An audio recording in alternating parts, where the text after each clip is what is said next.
Hi guys, what's up and welcome back to my channel, or if you're new here, welcome to my channel. My name is Sabrina and I would love it so much if you would subscribe. Today I wanted to do a quick little video to talk about postpartum so far for me and some things that surprised me about it. I'm sure as I continue along on my postpartum journey this will be changed or added to, but I just kind of want to talk to you guys right now and tell you how postpartum is going for me right now. So at the time I'm filming this, I'm about 2 weeks out from having my baby, about 2 weeks postpartum, and I've been home for about a week now, and so I've kind of gotten the hang of things. You're gonna hear my cat in the background meowing because I've locked him out. But I wanted to talk about some things that surprised me about postpartum like I did with my pregnancy. If you guys haven't seen that video, I will leave it linked in the iCard up here or in the description box below. I just talk about things that I wish I'd known before getting pregnant. Okay, so the first thing that I did not realize about postpartum is that you will have crazy dreams. Like in pregnancy, I had crazy dreams. That does not stop once you have the baby. It doesn't. I remember laying in the hospital bed and I thought I was having these dreams because I was on the magnesium that I was on.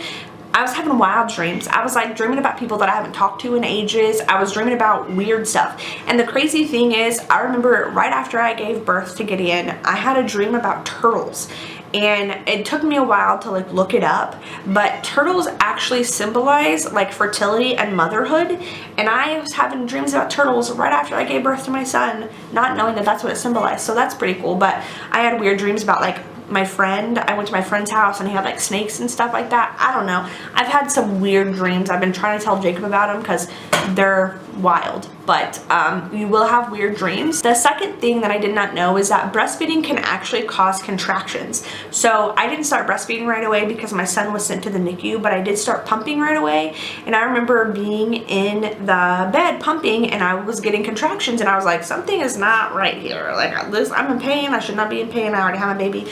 And I saw other people talking about how breastfeeding was giving them contractions as well. So I don't experience it so much now that I'm 2 weeks out, but at first it really did cause me to have cramping and contractions. So if you choose to breastfeed, just know that that's something that can happen. 3, and I want to go into a little bit more depth with this one. The hormone shift is real, you guys.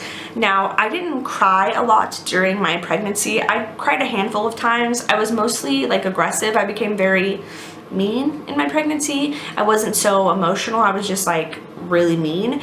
And so then after having my child, my hormones, they're crazy. I was crying at literally everything possible. I have been very fortunate that 1, my doctors have talked to me pretty openly about postpartum depression, and 2, my support system around me has talked to me pretty openly about postpartum depression. So I knew going into this that postpartum depression was something that could very easily happen to me as someone who has struggled with mental health issues forever that I know of, and so I've been keeping an eye on it. I don't think right now that I'm struggling with it, but I do know that my mind can be a very cruel thing, so I'm keeping an eye on it. And if you are someone who's going through postpartum, just know that postpartum depression is a real thing and you are not alone. A lot of women and new mothers experience it, so just make sure you reach out to somebody and talk about it. But the hormone shift had me crying at everything, and I spoke about it pretty openly, and a lot of other people said that they had it happen to them too. So just know that your hormones are going to be changing. How that looks for you could be different than how it looks for me.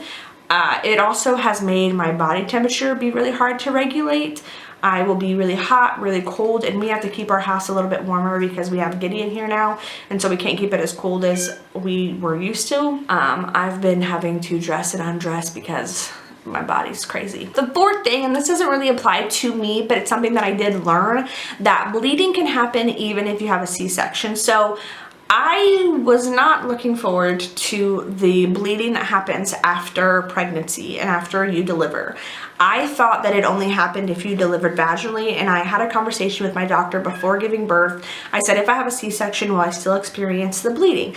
I thought it lasted for like 6 weeks, but I'm about 2 weeks out, and I think I'm starting to slow down now. And I have had other parents tell me that they stopped bleeding about 3 weeks out.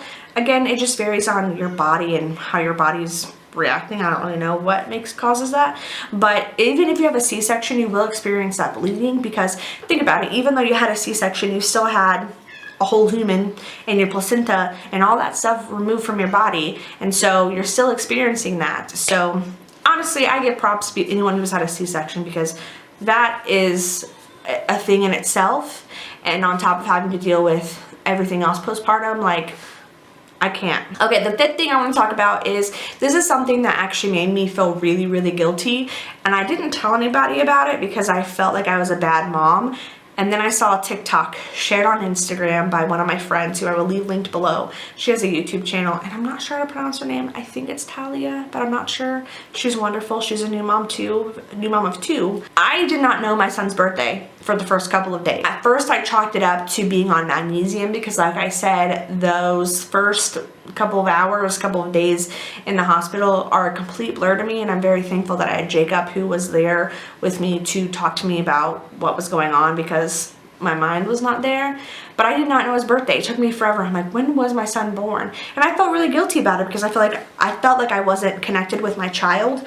But there's a TikTok, and the lady, she's basically saying, like, me trying to remember my son's birthday, and I'm like, okay, at least I'm not alone. And I responded to my friend, and I was like, I felt so guilty about this because I felt like I wasn't connecting with my child. And she's like, you're not alone. Like, I guess that's a very common thing. So if you're struggling, my baby's crying right now. So if you're someone who's in the same boat, know that you're not alone.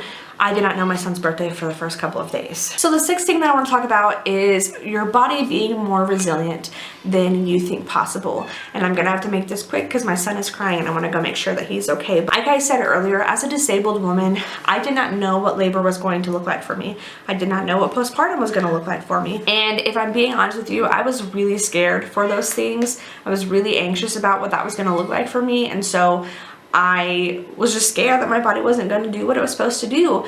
And I am so beyond proud of myself for pushing myself to the limits and pushing my body to the limits. And I'm so proud of my body for doing what it was supposed to do. Now, I don't want to make it seem like if your body wasn't capable of doing that, that you were wrong, because nothing about labor and delivery is wrong. Every person's story looks different, and if I have a child in the future, it may look different too, but I'm just really impressed with how my body recovered and how it was able to push out a whole human. First of all, grow a human, and then deliver a human, and then, you know, recover. And like I said, I'm 2 weeks out now, and I think a lot of the recovery process has been made easier for me because I am paralyzed. I've had some light cramping, but as far as it goes, that's about it besides bleeding.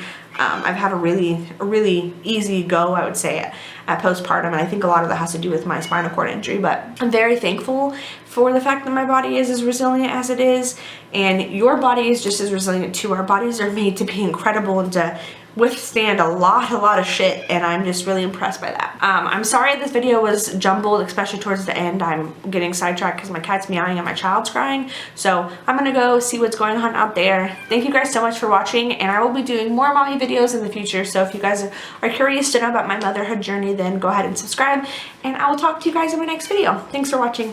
Bye.